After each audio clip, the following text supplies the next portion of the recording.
Hey gang, Nico here with my good buddy Tim. We're down here in Tustin checking out Archaic Brewing inside of Centro. It's a beer, wine, and pizza place. They got a wood-fired oven in the back. They got a brewery. They got a winery down in Irvine. Now all the grapes are coming from Paso Robles, but I got the beer flight here. I'm gonna check it all out. Now Tim, you already did the beer flight. I did. What are you thinking? I'm thinking that they were pretty good. Yeah? Alright, so first up I got their honey kolsch. I've had this a minute, so the head's kind of died down a little bit. So let me check this out. Now a honey kolsch, usually has a kind of a lagery thing. It's kind of a hybrid beer between a lager and an ale. But I'm definitely picking up a whole lot of like fermented honey. You know what I mean? That crisp honeycomb flavors. It's actually got a real nice bitterness for a kolsch. It is a little more bitter than you'd expect from a kolsch. Now, Pizzoli Winery is the one that's from Irvine, and they opened this place up. They're still doing the wine over there in Irvine, but they got the brew house here in the back. So it looks like a 3 or 4 barrel for this. I mean, really, I'm not a big fan of kolsch, but I would drink this. I'd order a pint of it. I would drink that on a hot summer day anytime. And the honey really does shine through. Not as a honey, not like honey added to it after the fact, back sweetened. It's really more of a honeycomb flavor. And at 5.5%, that's very nice. Had to check the board, did you? I did. That's why you saw the side of my head. So the next up is the Auric Pale Amber. Now I'm not sure exactly what a pale amber is. My guess would be it's not quite an amber. It's more of a golden color. But you were telling me that it's got more of an amber flavor. It does have more of an amber flavor. It's got a little bit of a peanut skin flavor to me. Do you know what I'm talking about? Yeah, I'd have to have another one in front of me. But Try that. What are you drinking right here? I am drinking the kolsch. Oh, so you really did like the kolsch. I did like the kolsch. I can get where you pick up the peanut now. Mm-hmm. Nothing wrong with it. No, it's not offensive. It's just I've never been able to pick out exactly what that is. I've tasted it in other beers. I almost want to say it's an aging hop thing. Like the aroma hops have started to age. Or a malt. It could be a malt thing. I'm not sure. That's maybe the malt that brought up the color. Okay, so they've got an Old Eye Highway Abbey is what it's called. So I'm assuming it's an Abbey Ale style. And I do get a little bit of Belgian, a little bit of plum, a little bit of stone fruit. A little sharpness from Belgian yeast, just a hair. And it's crisper than you expect in a Belgian beer. It doesn't taste Belgian either. Not really. Like I said, it's a little crisper. It's a little drier than I expected from an Abbey. Again, though, I would drink it. It's not bad at all. So we've got Probation IPA up next. I'm not sure where the name comes. Ooh, that's got a fruitiness to it. A lot of aroma in this one.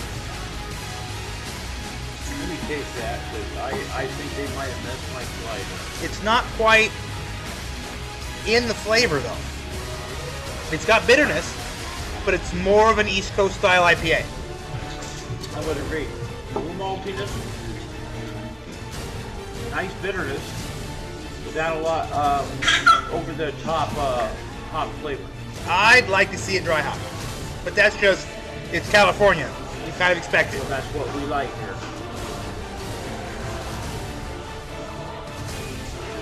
Again, very drinkable. Yeah. And I believe that was 7.5% without turning my head around and looking at the board. Yes, right on.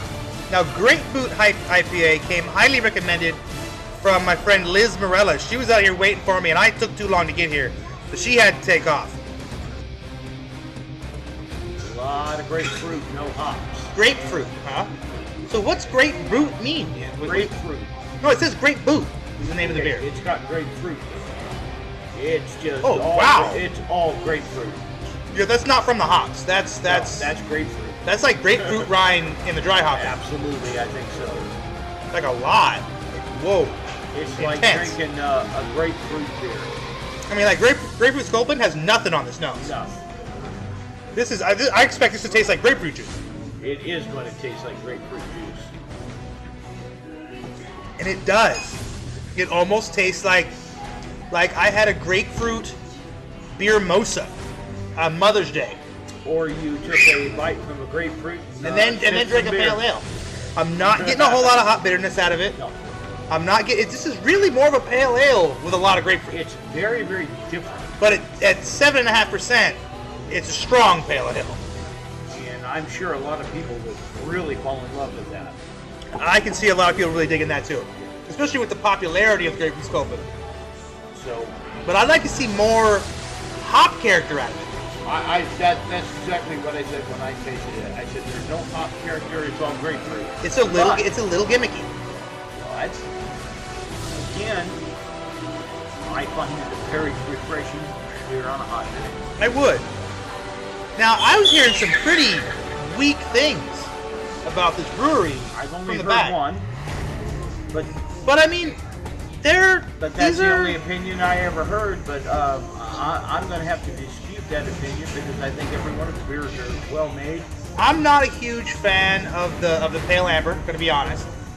But all in all, I mean, these are middle of the road, easy drinking. I think we hang out with beer snobs. These are not bad beers. They're just not impressive. You know what I mean? They're not special. They're not crazy. These are just regular drinkable beers. They're all summer beers. That could be it too. They could be taking a summer kind of thing. Summertime. Yeah. Every one of those beers you could drink down in the summer. I'd like to see a little more variety too.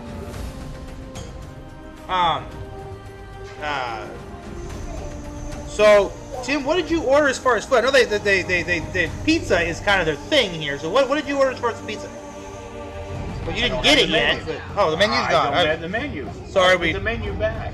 We're not doing our job and not reviewing the food like we should be. It's going to have white truffle oil on it. Oh, well, that's always good news. I know you hear the daughter in the background. I don't really go anywhere without. And he just did a party foul. Oh, seriously? Oh, it's a little spill. But yeah, it probably looked good on camera anyway. All the beers. I don't go anywhere anymore without little mini me. That is mini me. Got his attitude, got his head, got his face. This is Aria. Say hi, Aria. Say hi. Say hi. You're not gonna say hi. Yeah, there's a little bit of a smile from her anyway. Look over here. Who's that? Who's that? I don't care. No beer for you. Never on camera, we'll get in trouble.